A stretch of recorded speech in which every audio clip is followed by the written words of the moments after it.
What's up, guys? It's NFL Week 7, and this is your DraftKings NFL Week 7 first look, where we're going to take a look at the matchups, the salaries, the price points. We're going to get a little lineup going for NFL Week 7 that kind of gives our early week feels for the slate. Last week, Kendrick Bourne.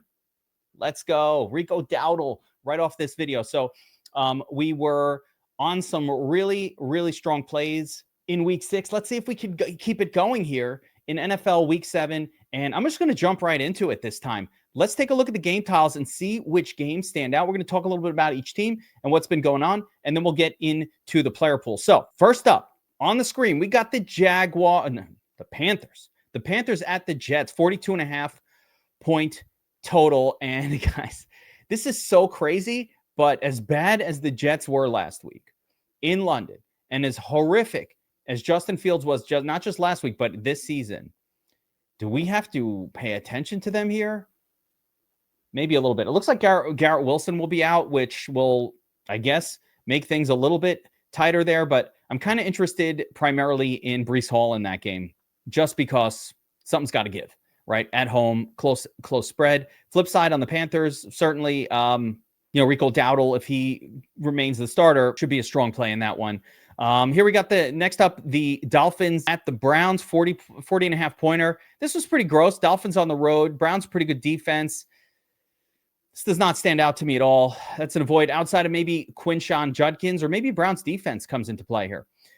Patriots at the Texans. Patriots come with a pretty Titans. Patriots come with a fairly high team total in that one at 24.5. The Titans at 17.5. Titans continue to look terrible. At home, away, you got to play defenses against this Titans team. They just fired the coach. Like, they're a mess over there. Could they get a little spark going? Maybe. But I'm more inclined to think it's just a mess over there. And the Patriots are the opposite of a mess. The Patriots right now are a team on the rise, right? Drake May is starting to become a super stud. His efficiency is crazy. So the problem is with the Patriots, there's too many players there, and it's hard to pin down who to play on the other side of it. So I like the idea of Drake May, but stacking him maybe just naked, maybe just avoid the stack. Maybe we just won't do it because it's too hard to figure out who they're going to throw to most weeks. And it is Pop Douglas and Booty. Everybody's on the action. When we think it's Diggs, it's someone else. All right, next up, we have the Raiders at the Chiefs. And all I really want to talk about on this one is the Chiefs offense and how it has excelled in competitive games. Mahomes is turning back. He's reverting back into 2022 Mahomes, the version that was a fantasy stud every single week. They get Rashee Rice back here, a full suite of weapons for Mahomes, except for running backs. The running game's terrible, and that's what we want. With that being said, I really do want to see more competitive matchups for Mahomes, and I don't think this one is that. I think the Chiefs' defense actually comes into play here. I think the Chiefs will smash the Raiders in that game. So I'm less excited about it. Now, here's one that's really interesting, and I have a sneaky play. I don't always give the sneaky play on the first look, but I've got a sneaky play on this one. So we got the Saints at the Bears, 47-point total, with the Bears coming in with a solid 26.25 point team total. That's one of the highest on this slate. So that's already a little bit interesting. So I don't know what's going on with DJ Moore. I actually don't know what the injury is, but I know that he came out of the game. They took him to the hospital after the game. Something's going on with DJ Moore. Fine. Of course, we wish nothing but the best for DJ Moore, but Luther Burden has looked exciting when out there for the Bears so far this season. Maybe Olamide, but Luther Burden as well. So if there's a player out, if DJ Moore is out, this is a game against the Saints. The Bears are not a good enough defense to shut anybody down, including the Saints. They're always going to be competitive games. We get the Bears at home. Where's Bobby Wow when you need him? That's a game I'm excited about. It's not the most exciting on the slate, but it's a game I'm excited about from the Bears side. Maybe there are some things on the Saints side that can be kind of ping pong back and forth. So we'll think about that, but I'm definitely excited about the Bears side of that game. Next up, we have the Eagles on the road taking on the Vikings. This is really just a defensive stink bomb of a matchup. I don't have any interest in it. 43-point total. I'm somewhat interested in Eagles defense, but I prefer home defenses. So I'm also very curious to see who will be quarterbacking for the Vikings. If it is J.J. McCarthy, then I think we got to go right to Eagles defense in that spot, even on the road. Carson Wentz might also be someone, might not matter who's the quarterback. We still might want to go to Eagles defense there. And if we're going to Eagles defense, maybe Saquon. I don't know. Maybe Saquon. Next up, we got the Giants at the Broncos.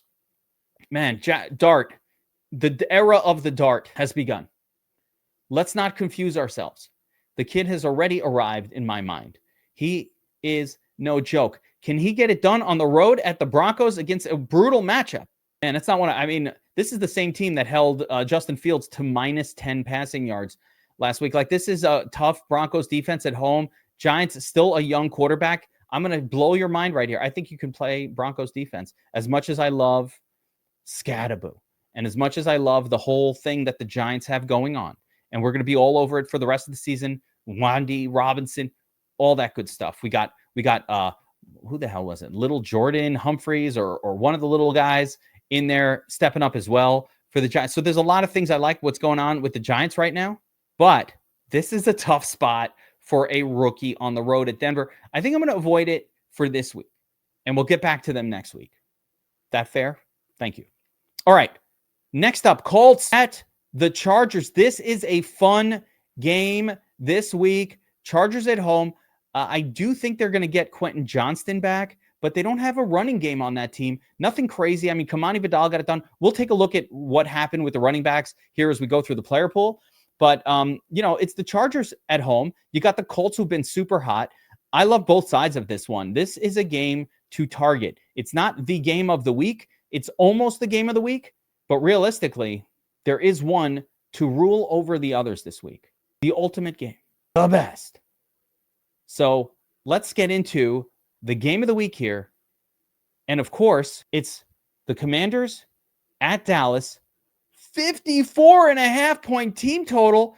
What? 28-point team total for Washington. 26.25 for Dallas. Nobody plays defense. Oh my goodness. I'm feeling a tingle. Excuse me. But wow. 54.5-pointer. Finally. There's so much goodness to be had in this game. There are pay down options. There are pay up options. There's just everything. There's some mysteries. George Pickens is playing. Is CeeDee Lamb going to play? I don't know. A lot of fun stuff going on. Is Terry McLaurin going to be back? I don't know. Some mysteries. But this will be a game to build around this week. That I promise you for sure. So we're going to get into that one. And then finally, the Packers at the Cardinals. 44.5-point total. Cardinals, don't know who the quarterback is going to be. Starter, backup, no idea. We're going to have to see how that goes. But of course, the main thing that I'm looking at when I see a heavy favored team like the Packers on the road there is I'm just thinking about the running back. I'm thinking about Josh Jacobs. I'm thinking about, where's he priced as a heavy favorite on the road? I like Josh Jacobs in a spot like that. We could talk about the Cardinals running backs, but it ain't going to be a good chat because you'll see. All right, let's get into it, guys. The DraftKings player pool, NFL Week 5. Before we get into it, of course, reminder to hit that like button if you're enjoying this video. We do these videos here on the channel all week long. If you're missing out last week, if you didn't watch the video, then you didn't play core Kendrick Bourne at 3% ownership as he smashed a 27 and broke the slate open. You probably played Dowdle anyway. That was pretty obvious, but you might have missed some elite spots. So you want to make sure you're liked, subscribe to the channel, notification bell. Also, reminder that NBA is days away from starting, and you want to get ahead of that. Get in to draft. If you're a DFS Army subscriber already, part of the DFSArmy.com memberships, and you want to switch from NFL to VIP, which covers all sports, let us know. We'll get you a discount to do it. We want you to, we don't want people buying separate subs for everything. NBA at DFS Army is crazy. It's amazing. It's every single day. And we have literal full-time people whose job it is to be there at all times, adjusting projections. That's what you need. That's how we differentiate DFS Army from other sites. Full-time people adjusting projections in real time. That's why our late game, right up to the slate, projections for NBA are unmatched. And of course, no one can touch the DFS Army NFL projection model. It's been 2 years of domination, and it will continue until the field figures it out. So we want you to join our team, promo code GEEK, 10% off. Or if you're already a member and you want to upgrade your account from NFL only to VIP, which covers everything. Hit us up in the Discord, and our team will help you do that. Okay, let's get into it. Quarterback position, NFL Week 7 starts with Mahomes. Mahomes, big game. This guy's been on fuego. Look at this. 31, 30, 27. He's spreading the football around. He's throwing touchdowns like crazy. You know what? That could happen again. It's not a competitive matchup. Might not matter. These other matchups, a little more competitive, but yeah, actually a lot more competitive. So he is doing it in competitive games. Will the Raiders be competitive? Listen, I'm leaning no, but you never know. So Mahomes interesting for sure. And just he's going to be interesting for the rest of the season. But everybody's a tournament pivot who's priced anywhere near Daniels and Prescott because those two are the best plays by far. So you could play Jaden Daniels here. You could play Dak Prescott here. I don't know. Doesn't matter. Probably not. Maybe it does. I don't know. Either one of these guys is a stud this week and the best play on the entire slate. I'm going to go with Jaden. Oh, man. Maybe I'll go with Dak because he's at home. It's a hard choice. I can't decide. They're both so great. I can't decide. Jaden, Dak, doesn't matter. But that's who I'm starting my lineup with in NFL Week 7. That's for show. All right. Some other names here, though, to discuss. And there will be some pay down options that are reasonable as well.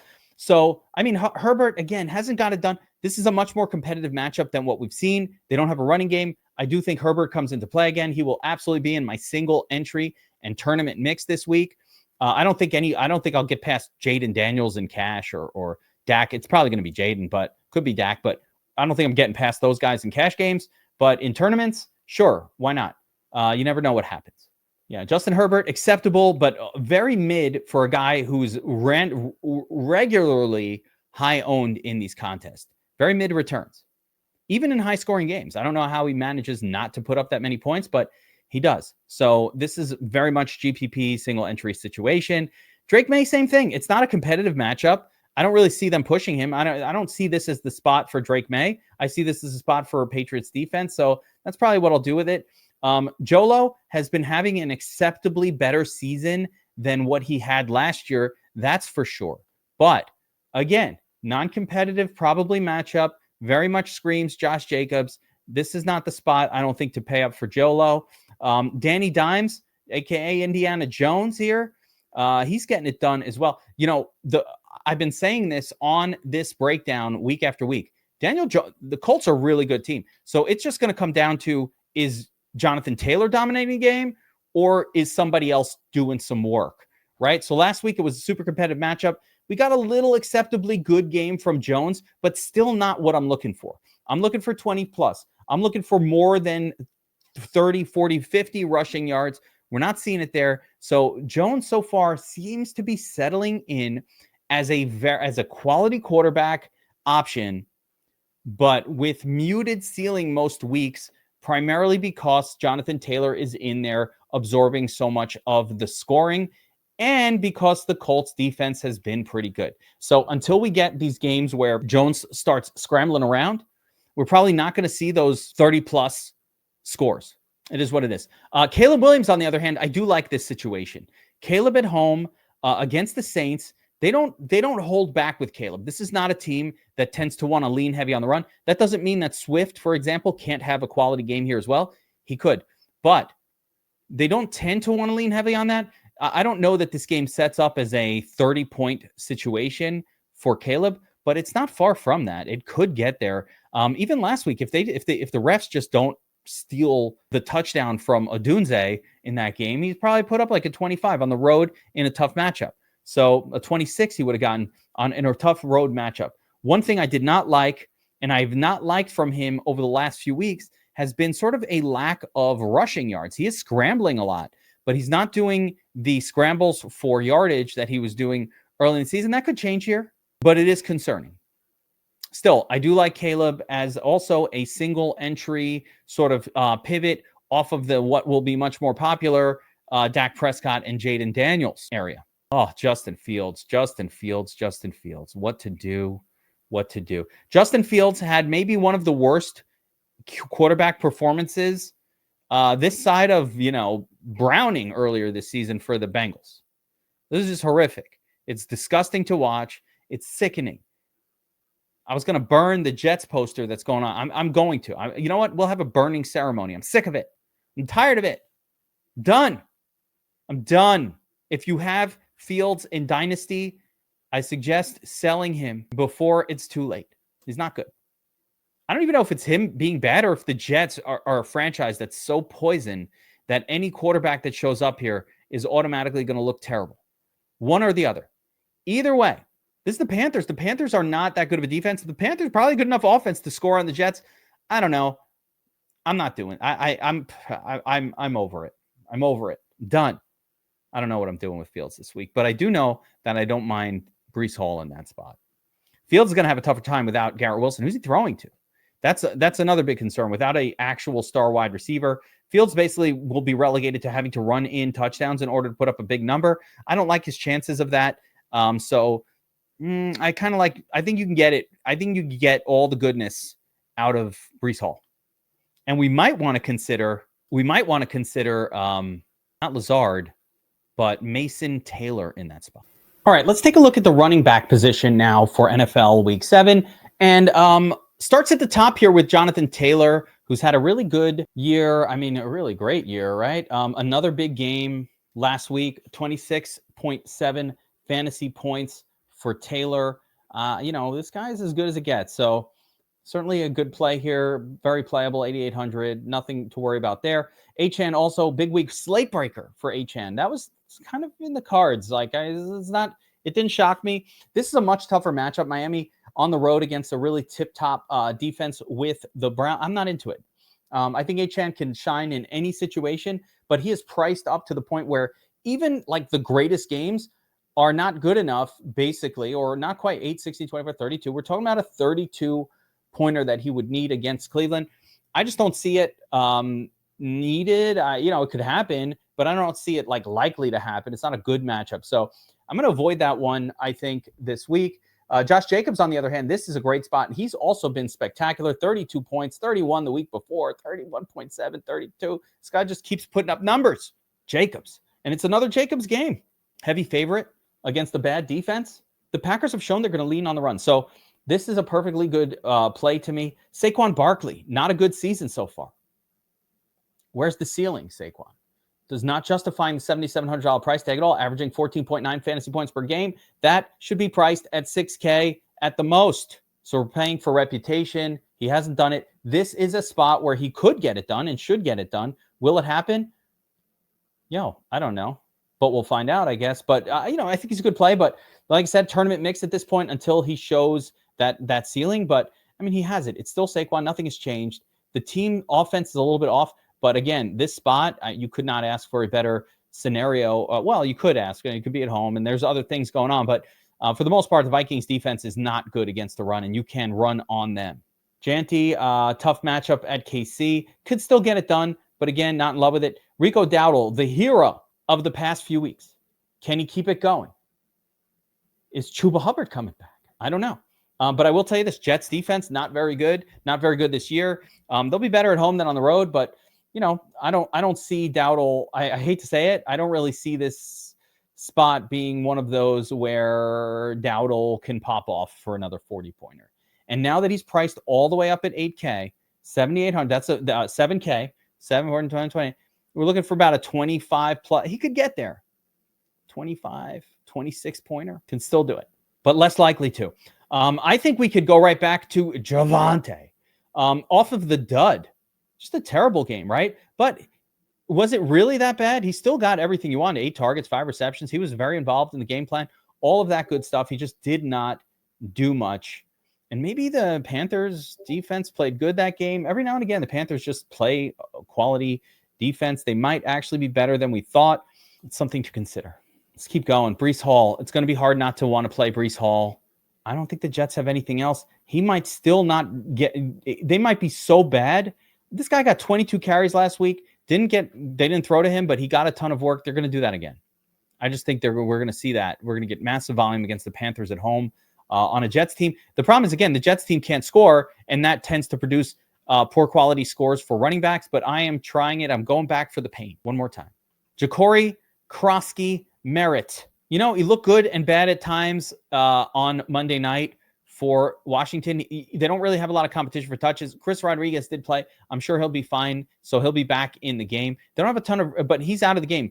The problem with JCM, Bill, is he's out of the game on third down. They bring in Jeremy McNuckles. And so it just mutes his ability to score. And the other problem is he's not really necessary. He's not a goal line guy. The team just does not use him that much on the goal line. So I think he can get there at 6K. I think he could even squeak in a tutty. That's within the realm of stuff that could happen in this one. I love the matchup. So, it's Dallas. This has been the game that blows up. So he's interesting. I'm interested, but not going crazy. I think Javonte on the other side of that game is probably the better side to be on. Jordan Mason at home against the Eagles. The Eagles defense hasn't been very good against the run either. So, we can take a look at that. But Mason just has not been that impressive so far to start the season. Yeah, he popped in the Cincinnati game, but that was a dead opponent. And then again, his tougher matchups, Pittsburgh, Cleveland, who's going to do well against those guys? So can we go right back to him? Is this a tougher matchup? I need to see who the quarterback is. I'm interested in Mason here, but I need to see who the quarterback is. Here we go. Quentin Judkins. I think it's a good spot for, to attack him at home against Miami. Miami defense has been absolutely the worst, one of the worst against running backs. So I don't mind Judkins. Is he getting passing game work? A little bit, right? They're throwing to him just a smidge. They're really not bringing too much else in the game. Actually, Ford played quite a bit. Actually, let's take a look at what Ford did. I want to see the touches here. So Ford got 6 targets and 2 rushing attempts. So there it is. When the team is down and they need to throw in the Jeremy McNichols situation, they're going to Ford. They're throwing to him. He's a backup, but Judkins is probably going to require the team playing well, maybe winning or being ahead or being in a close game for him to be relevant. So something to keep in mind as well. I don't feel safe about the play at all. Let's put it that way. Let's see. Kamara. I'm not a Kamara user here, but he wasn't that bad last week. Yeah, he got 12 points, targets, a couple carries, couple targets. I've warned you off of Kamara all season, and it continues to come through. Let's see what the news says about Chuba. Nothing. So we'll find out. DeAndre Swift, favorable matchup at home, coming off a smash game where he put up 28.5. You know something? Let's go right back to D-Swizz. No one likes DeAndre Swift. Everybody hates D-Swizz. I say your hate is unjustified. He's fine. He gets all the touches. They didn't break. Monangi barely came in the game. Got J.K. Dobbins in a favorable home matchup as well. Coming off he's had some good games. They don't throw to him. That's been the problem. Pollard, no. Kamani Vidal, I just want to talk about there it is. So Vidal ends up with all of the work last week for the Chargers, and Hassan Haskins got none of it. Now, why did that happen? I don't know. But you can't deny. How wrong was the field about this? Vidal and Haskins. And if it's freaking Vidal who gets it done, look at Haskins. Do shit. That's Vidal. There he is. What's going on with DraftKings? The way this is happening is really weird. Haskins, 6 carries, 1 target. Vidal, look at Vidal. Look at the difference. Yeah, you know what? We've just discovered this guy, 18 carries, 3 targets in a great game that I'm excited to target this week. He's in. I'm in. Let's go, Kamani. For now, I'm going to put him in there. The Chargers have not replaced the running back. It's the same situation. Omarion Hampton's gone. Najee Harris gone. And it's just Vidal and Haskins. And clearly, based on last week, they like Vidal more. Give me starting running back for the Chargers at 5,500. That is fine. In this matchup, high scoring, fine by me. Zonnie Knight, I do not recommend this play. 11 carries, 1. He scored. He did fine, but he's an absolute splitsville with Michael Carter. I don't like it. I don't like it one bit. Ramondre, terrible week. Got all the work once again, but didn't do anything with it. Trey and Ramondre, it's just a stink bomb of disgustingness. I don't want anything to do with anyway. See what I told you? Michael Carter also got work. 9 carries, 5 targets. I don't like that scene. Too much split. Unacceptable. All right. We got 3 low-cost running backs. Why not? All right. Let's shift gear. We're going to talk wide receiver NFL Week 7, and let's get into it. Justin Jefferson. I don't even know who the quarterback is for Minnesota at this point. But if we knew I'm interested in Justin Jefferson at that price point, that's a great price point, right? Standalone play. So I don't know which one's better. It's probably better if it's Carson Wentz, but he's had good scores in the 2 Wentz games, even in tough matchups. So I'm fine with it. Addison's back as well on that team. I don't know that makes a difference for me. CeeDee Lamb, supposed to be, he's hopeful. Brian Schottenheimer's hopeful for a return week 7. So we just got to pay attention to Lamb and Pickens. And listen, Pickens is not worth this price if Lamb is back. So, we're building around Dak. We don't know what to do. What are we going to do? If Lamb comes back, he becomes the top dog, right? But maybe Pickens will keep it going. Maybe that 1 week. So, it's a little bit of mystery right there. But what we do know is with both of those guys out there, Dak's outlook actually improves even more. Can he support 2 7K wide receivers? I say no. It's going to be very unlikely that both of them get there. They might even split to the point where none of them get there. Something to keep in mind. And something that might ruin the Dak stacks. I actually prefer if CeeDee Lamb wasn't playing and we could just load up on Pickens and just be done with it. But now you have Pickens who's playing well. You got CeeDee Lamb coming off injury, and he might be back. And then, all the secondary, Fergie, what do we do with him? Fergie, I'm going to miss him like a child misses a blanket if he's not putting up big numbers this week. Wow. It's just like Lamb / Pickens, and I'm going to slide one of these guys in there. Goes right into Odunze, which is a perfectly good play. Ted McMillan, no bueno this week. Sauce. It's about to get sauced. No Ted McMillan. Waddle on the road at Cleveland. He's been getting a 30+% target share. Fine by me. He's kind of getting it going. Yeah, interesting. Deebo Samuel, big dud game. But now he's part of another really exciting matchup. So we'll have to keep him in mind, but certainly don't want to get too crazy with it. Xavier Worthy, now just part of a kind of duo / trio / quadruple of quality pass catchers for the Chiefs. I don't know at this point that any of Worthy, Rice, Brown, Kelsey, which one can we rely on week to week? Where is the volume going? And the answer is, I don't know. It's going to go from place to place. We won't know. So it's never going to be a safe play because you're not going to know which one of them gets the focal unless it's one of those games where the Chiefs are forced to score a lot. It's competitive. And that's not the kind of game, at least that I don't think it's the kind of game they're in this week. Ladd McConkey breakout in NFL Week 6. Can he do it again? I think Quentin Johnston should be back this week. He almost played last week. So I don't see him. If he's not out, if Johnston is back, I love this matchup, but how do you choose? So I think it'd be a tough one. Just like that Chiefs game where you're going to pick one or two of these wide receivers. Chances are you're going to be wrong on one of them. A.J. Brown, Devontae Smith now about the same price. Brown has gotten the targets. Something's up with Philly and their whole offense right now. The whole passing offense looks bad. The only guy doing anything is Dallas Goedert. So I'm not into that. Reasonable price on Rashee Rice in his return game. This guy is going to be itching to go. If there had to be one that I would try to rely on above the others, it's probably Rice. Of course, coming off of the layoff. Remember, the layoff was not injury related. This layoff, although he was injured last year, this layoff was suspension related, right? And that's actually not the worst thing in the world. Give him some more time to heal up, but he's going to come in ready to go. There's no ramp up, none of that. He should be ready to go. That doesn't mean they're going to target him like crazy, but I think he'll be ready to go. Yeah, Diggs, you saw what happens when you start to try to figure out which wide receiver the Patriots are going to throw to. 12 targets last week, 3 targets this week. That's going to be all year. Can't trust it. Myers is just a value trap. He's a thirst trap at this point. Chris Olave, another 10 targets, acceptable but not special score. That's just the story of Olave's season so far. I actually think he could pop more on the road here at Chicago. Maybe that's the place where he'll finally break a big one. I don't mind it. Wandy's probably going to see some tough coverage in Denver. That's not a place I want to go.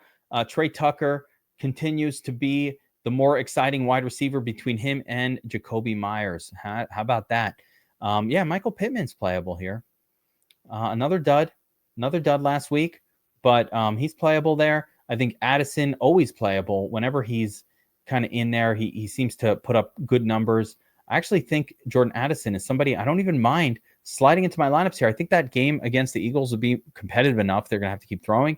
And Addison just always seems to come up with a tutty. So I don't mind him or Jefferson. I'll slide Addison in here just for the price point for now. We'll keep going. Who else? Hollywood, maybe a little Rashid Shaheed there. But yeah, one of the names I really want to talk about here, and this is based on injury, and I like these situations, replacements, is Luther Burden. Does not do a whole lot, 4 targets on Monday, but DJ Moore was in that game. Now DJ Moore probably going to be out this week, maybe. Let's assume, I don't know for sure, let's assume DJ Moore is out. So now you have Rome Odunze, the tight ends, Olamide Zacchaeus, and Luther Burden. But Luther Burden, when he's in the game, is the most electric of them all. So he's a big play guy. So this is a guy that is absolutely on my radar this week as somebody I'm going to have tons of in tournaments as a pay down option and all of that. Yeah, I mean, Flournoy is really a function of when CeeDee Lamb got hurt, Lane. I mean, the other place to go this week, and I just feel like it's too early in the week to think about this, but on the Washington game, if Terry McLaurin is out, and if they have a lot of injuries, then maybe these backup guys might be of some interest. Luke, it's going to be a tough button click. Yeah, that's a tough one. Let's keep going. Yeah, and there's nothing really else here that's standing out that I'm saying. Oh yeah, Lil Jordan, another week, not this week. We'll wait a little bit, but he's going to come into play also. A lot of these guys, we're seeing a lot of backups that are being forced to start. It seems like every stud wide receiver is hurt. Egbuka got hurt last week. Pearsall's still out. A lot of the quality wide receivers are getting banged up.